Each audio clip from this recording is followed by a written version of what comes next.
Al menos 110.000 millones de euros y subiendo. Eso es lo que le cuesta a Europa cada año el crimen organizado, con pruebas de una infiltración cada vez mayor en la economía legal. ¿Qué hay que hacer para enfrentarse a estos grupos y sus ganancias? Bienvenidos a On the Frontline.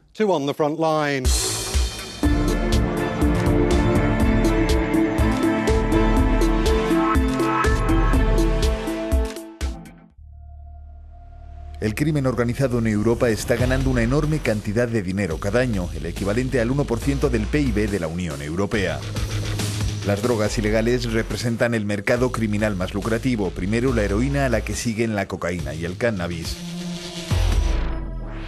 El tráfico de personas, el fraude fiscal y el contrabando de armas y tabaco suponen otros importantes ingresos. Para lavar el dinero, las mafias utilizan la economía legal. Más difícil de perseguir, el dinero en efectivo se canaliza a través de cajas de bares, clubes nocturnos y restaurantes que además actúan como tapaderas para las redes de prostitución y los mercados de la droga. Las empresas de transferencia de dinero y la construcción y el transporte son otras alternativas para el blanqueo, a las que ahora se han sumado las energías renovables y el tratamiento de residuos. Las investigaciones sugieren que las autoridades en Europa se están incautando de más activos criminales, pero todavía existe una brecha entre lo que se genera y lo que se confisca. Por ejemplo, las empresas legales de delincuentes rara vez son embargadas. Las fronteras abiertas comunitarias permiten mover el efectivo e invertir en otras partes de la Unión Europea con facilidad. Las discrepancias en la legislación de los 28 y la naturaleza fragmentada de estos grupos aumentan las dificultades a las que se enfrenta la policía en la batalla contra el crimen organizado. Para hablar de este asunto en profundidad están con nosotros Brian Donald de Europol y el profesor Ernesto Savona, director de Transcrime. Caballeros, muchas gracias por participar en On the Frontline. Brian Donald, si puedo empezar por usted. Estas cifras, 110.000 millones de euros, es la misma cantidad que el primer rescate griego. ¿Qué se está haciendo para abordar esto? Creo que está bien preocuparse por el tamaño de las cifras. Quiero decir, los números son bastante desconcertantes en algunos aspectos. Cuando oímos las cifras en relación al fraude del IVA, por ejemplo, es una parte sustancial de la economía legal, una ganancia impositiva legítima que un Estado miembro está perdiendo. Se está haciendo mucho. Los Estados miembros están trabajando juntos a través de Europol para actuar en el tema de los bienes del crimen organizado.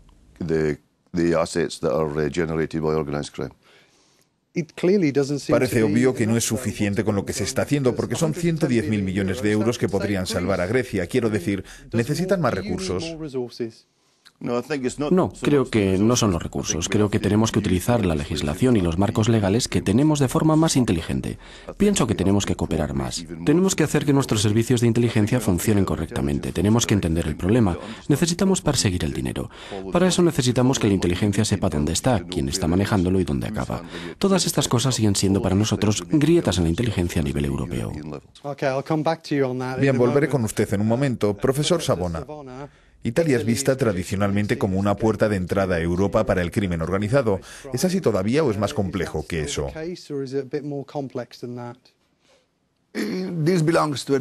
Esto pertenece a un paradigma tradicional en el que Italia era la puerta. Hoy en Europa hay muchas puertas diferentes. Europa es el punto medio de un mercado global, también de un mercado criminal global. Así que tenemos una puerta rusa, una puerta china. Hay tantas que ya no vale la idea de que los italianos son la puerta principal. Ha mencionado a los chinos, los rusos. ¿Quiénes son estos criminales y dónde están escondiendo el dinero? Bueno, el dinero que encuentran está en Europa, porque producen este dinero ilegal traficando con droga y seres humanos. Y exportan el dinero de vuelta puede ser a China, a Estados Unidos. Europa, como he dicho antes, está en el centro de algo, pero no es el único lugar donde la gente hace dinero. Cortar la financiación de estos grupos, privarles de sus recursos, es seguramente la clave. ¿Por qué está haciendo esto tan mal Europa? No creo que Europa lo esté haciendo mal. Estamos dando enormes zancadas hacia adelante. Si me permite, le daré una cifra. En el Reino Unido, el 0,25% de las ganancias del crimen son confiscadas por la policía. Gran parte de eso es utilizado después para financiar las órdenes de confiscación. Así que esto parece completamente ineficaz.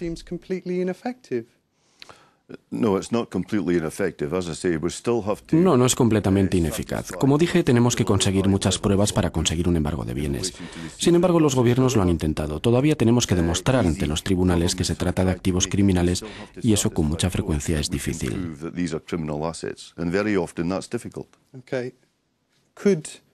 ¿Podría Europa actuar mejor en cuanto a la confiscación de recursos? Europa lo podría haber hecho mejor y es lo que ahora va a hacer. Hay asimetrías en las legislaciones entre los Estados miembros, en primer lugar. Después, una dificultad en implementar esta legislación a nivel local. Y el tercer problema es la capacidad de los cuerpos de seguridad para cambiar la perspectiva, lo que significa perseguir las ganancias del crimen y no solo a las personas. La Comisión Europea acaba de publicar una nueva estrategia para esto, en lo que se refiere a actuar mejor en cuanto a la confiscación. ¿Piensa que ayudará?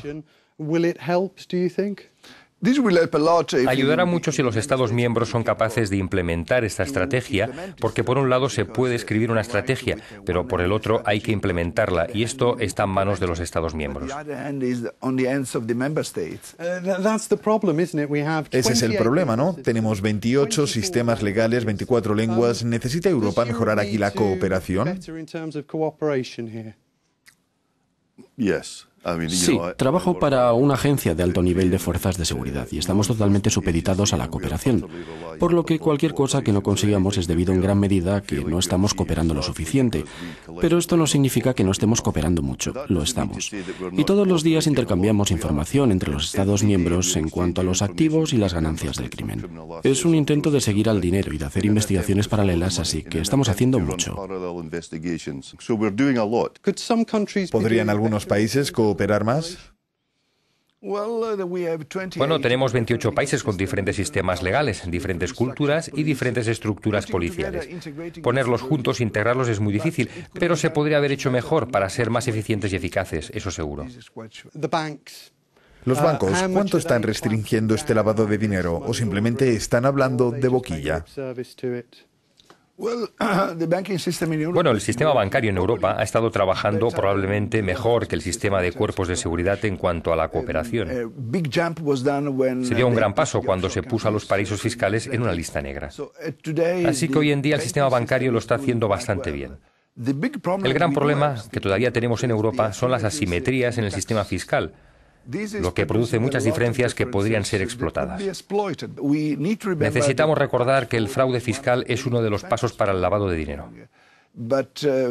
Pero para entender el sistema fiscal e implementarlo, es necesario tener o reducir la cantidad de asimetrías entre los diferentes regímenes fiscales. Pero esto parece bastante difícil, probablemente más que tener las leyes criminales armonizadas entre los países. Los bancos, la armonización fiscal, todo esto, ¿les causa dolores de cabeza, noches de insomnio? Bueno, tenemos muchos problemas en cuanto a la armonización fiscal, pero señalaré un punto que ha dicho Ernesto sobre la legislación en relación con las ganancias criminales en el sector bancario. Tienen obligaciones, están obligados a tener gente que mire por estas cosas, identificar las transacciones sospechosas, y se lo tienen que decir a las autoridades competentes. Obligación es una palabra que está faltando en la cooperación entre los cuerpos de seguridad de la Unión Europea. A los Estados miembros no les gusta. No les gusta que les obliguen a hacer algo con quien sea y menos Europol. No estoy diciendo que Europol se pelearía por eso, pero es una diferencia fundamental entre la legislación integrada a las instituciones financieras y la legislación que afecta a las fuerzas de seguridad. El telón de fondo de todo esto es obviamente la austeridad. Los presupuestos en seguridad se están recortando en toda Europa. ¿Ven que se pueda resolver el problema del crimen organizado con el actual clima económico? Bueno, solo hay que echar un vistazo a los recientes resultados de las reuniones entre los Consejos de Justicia e Interior y el reciente Consejo Europeo para percatarse de las tareas adicionales que se han pedido a Europol. Desgraciadamente no han venido con recursos adicionales, tanto financieros como de personal. Así que son castillos en el aire. No, no son castillos en el aire. Quiero decir, tenemos que hacerlo y lo haremos. Es la realidad del mundo en el que vivimos ahora. Todos los responsables darían la bienvenida a más recursos y mejores salarios para sus equipos. Y darían la bienvenida a la capacidad para conservar a los miembros más antiguos. Todos nos enfrentamos al mismo problema. Pero dada la situación, ¿cree que se puede mejorar? Dada la situación económica en la que estamos, con recursos limitados, ¿qué piensa que puede pasar? He estado haciendo esto durante 35 años. Hemos pasado antes por esto. El sector público ocasionalmente decae en cuanto a la situación económica a la que los Estados miembros se enfrentan. Es la realidad. Pero siempre está bien tener más gente, más dinero, pero creo que podemos tener buenos resultados si usamos lo que tenemos de forma más inteligente y eficaz. Profesor, ¿ve que las cosas puedan mejorar dada la actividad económica actual en la que se encuentra Europa?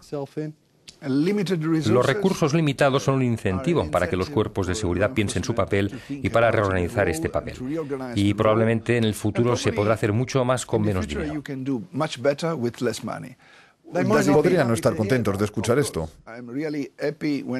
Por supuesto, estoy muy contento cuando digo a mi ministro en Italia que podrá tener mucha más seguridad con menos dinero, pero todos los cuerpos de seguridad en Europa agradecen más recursos, es normal. Una vez que Transcrime dio este dato de los 110.000 millones de euros al año, la gente dijo, ¿solo? Es mejor aumentar. El problema es repensar el papel de los cuerpos de seguridad. Mi sensación es que es necesaria más inteligencia, capacidades y entender los problemas. Menos gente en las calles si quiere por diferentes razones, al menos en Europa. Permítanos ver cuáles serán las reacciones en los diferentes países, pero todavía creo que, de acuerdo a los datos, se puede tener a menos gente en las calles y más gente en los sistemas de inteligencia y una mejor organización. Me temo que tenemos que dejarlo aquí. Esto es todo en esta edición de On the Frontline. Nos pueden encontrar en las redes sociales y en euronews.com. Hasta el próximo día. Gracias por escucharnos.